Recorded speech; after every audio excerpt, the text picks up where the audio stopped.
Welcome back to another episode of 2X, the podcast where I give specific actionable advice to help you scale your business twice as fast.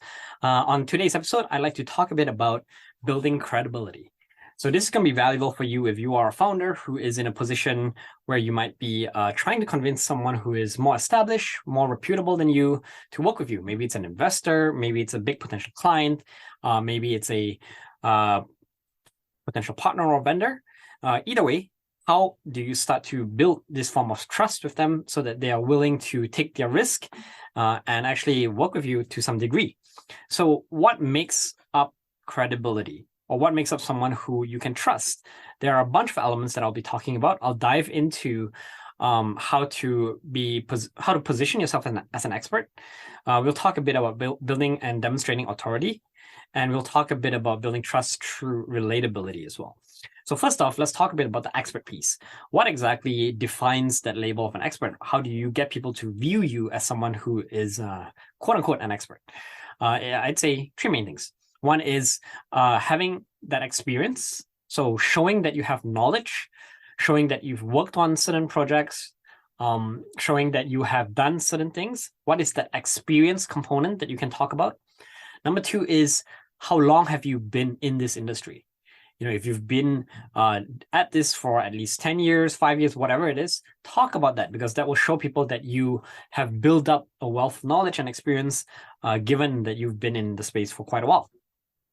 And then the third one is, depending on what you're doing, you want to highlight credentials. So if you have any certification, any credentials, then you want to put that out there so that people can understand that you're not just some random person who is just sharing knowledge. Again, all said and done, it's not that you have to have all of them. In certain areas, you can also succeed even though you don't have formal experience or training or credentials. But then you have to offset that more by showing that you have a strong amount of experience, or maybe you've been in the space for a much longer time, right? Number two, not only showing that you are an expert, but also demonstrating that you are authentically passionate about this either solution, topic, or about the industry in general. Not just demonstrating passion in your company or passion in your products, because naturally, most people, they will know that you're going to be pitching your product or service. So generally, they expect you to be at least passionate about your own solutions, but you want to demonstrate that you are passionate about the topic in general, or these type of solutions, or anything in this industry. Think about how can you highlight that. Think about maybe it's even highlighting positive things about the competitors, showing that you have a lot of knowledge about alternative solutions, right? Think about how you can demonstrate some of that passion. Another one that will help bolster some of that credibility is what we call social proofing. Social proofing most easily comes in the form of reviews, testimonials, case studies. So this is a good time to think about how can I position those. And if you're wondering, like, when exactly does the credibility piece come into the conversation, I would say it usually comes in fairly early along, which is why if you notice, a lot of, let's say, if you're a salesperson, you're typically trained to highlight credibility early along in the conversation.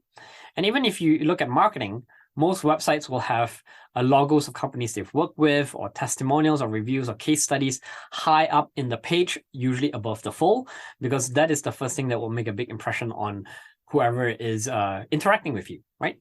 Again, you don't have to try to stuff everything into it. It might be items that come out through conversation over multiple interactions or touch points. So maybe you are talking about certain things in your first email, and then when you actually meet the person, you talk about some other things, right? But at the end of the day, you're just thinking, how can I start to use some of these tips to actually establish myself as someone who is credible in the eyes of the person that I'm interacting with. So we talked about being an expert, demonstrating passion, and using social proofing. The fourth one is demonstrating a sense of authority. And when I say authority here, it's not about the commanding sort of authority. You're not trying to strong arm or force someone into your point of view or your solution. It's mostly about demonstrating that you have confidence. And this confidence can be shown through a strong command of knowledge for the market, maybe understanding your competitors, understanding how you're different from them, understanding some of their drawbacks, some of your benefits, alternative solutions. So not only competitors, but how else do people try to solve it? For example, it's like, oh, right now, if you don't have a CRM solution, maybe you are missing out on all of this because you're only tracking everything through your email and through spreadsheets. And that is very tedious. You can't automate a lot of things. You can't automate reminders. It doesn't give you an easy and quick line of sight on where the conversation left off. So talking about some of these things to show people that you are someone that they can trust, right? And when I talk about building confidence, sometimes one of the tough things that you might have to do as well is calling out a customer on some of their bullshits or their denials or their blind spots, because some people will actually try to shy away from the hard truths, especially if it's difficult for them to swallow, right? If you know what is best for a customer, bring that up. Maybe you might say something like, oh, you know what? Industry standard for, let's say the number of leads that a dentist might get is X, Y, and Z. And you are currently below that because you're not doing these activities. So you need to get started with doing some of those things right away. Right? Being able to demonstrate that you have that knowledge of what other people are seeing, other people are doing, will demonstrate that you have that expertise and that authority around this topic. Make sense?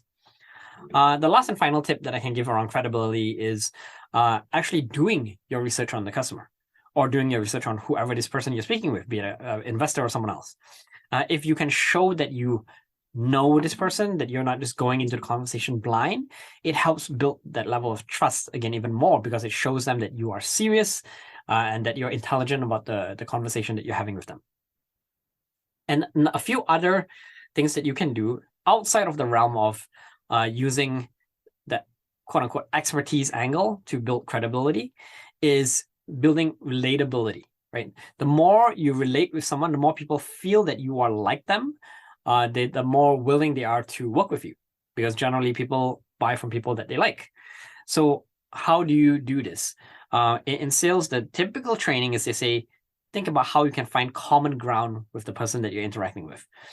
But that being said, you might find yourself in certain situations where, especially, if you listen to our most recent episode where Brendan was talking about ageism, him as a younger founder working with a lot of executives who are a lot older, a lot more experienced, how do you deal with that gap, especially if there's such a big amount of difference in terms of lived experience, but also just because of the generational gap, there's not as much common ground as you would like to think there is. So here are some other ways you can find quote unquote common ground. So I would say, think about what is the person's motivation. What are they passionate about? What are they trying to achieve, accomplish? What are their goals? What are their desires? So if you can find out some of these things, these are more emotional aspects that everyone shares, ambition, goals, motivation, desires. These are all things that regardless of age, regardless of lived experience, it's usually a lot easier to find common ground on, more so than ever, especially if you're building a company that is values aligned and values driven, and you're seeking out customers that share those values or purpose or mission. Make sense? So besides common ground, what else can you do? To increase relatability, you can also position yourself as the customer. Talk about instances, experiences, stories where you were in their shoes or in similar situations as them. So I'll give one rough example. So for example, if you're trying to sell a car, obviously even car salespeople drive cars themselves. So if you can talk about your experience shopping for your own car, that will help your customer understand that, hey, you know what? This person is not just a cut and dry salesperson trying to sell me their vehicle, but he understands kind of what a car buyer is looking for as well, because obviously he's empathetic to my situation. Make sense? And lastly, focus on listening to what the customer is saying. What do they want, as opposed to listening to what you hear. So I'll elaborate on this. I commonly find that a lot of people, when they're in situations where they're pitching or negotiating or presenting something, they tend to focus so much on what can the customer say that will allow me to talk about this next topic that I want to talk about. And when you do that, you are not actively listening authentically for the content. You are listening for the sake of replying. You're not listening to be present. You're not listening to understand. You're listening for the sake of that next step that comes. So try not to do that. Try to really just understand the customer, listen for what they want, not what you want to hear, right? So yeah, as long as you can start to do some of those things, the customer will start to see that you are on their side, similar to them, and they will start to build a sense that you sincerely care for them. So I hope these tips were helpful. So I'm just going to quickly summarize and repeat all of them. So on the credibility front, think about how you can position yourself as an expert using experience, time in the industry, and credentials. Demonstrate passion in the solution in the industry, not just your company's products or services. Think about how you can use social proofing. Think about how you can build authority by demonstrating that you have a clear and strong understanding of the marketplace, of the competitors, of alternative solutions, of things that they might not personally want to acknowledge themselves as well. So those hard truths that I talked about, and do your research on the customer. And then on the relatability front, think about how you can build common ground on more emotional aspects like motivation, ambition, purpose, values, goals, their desires, those kind of things.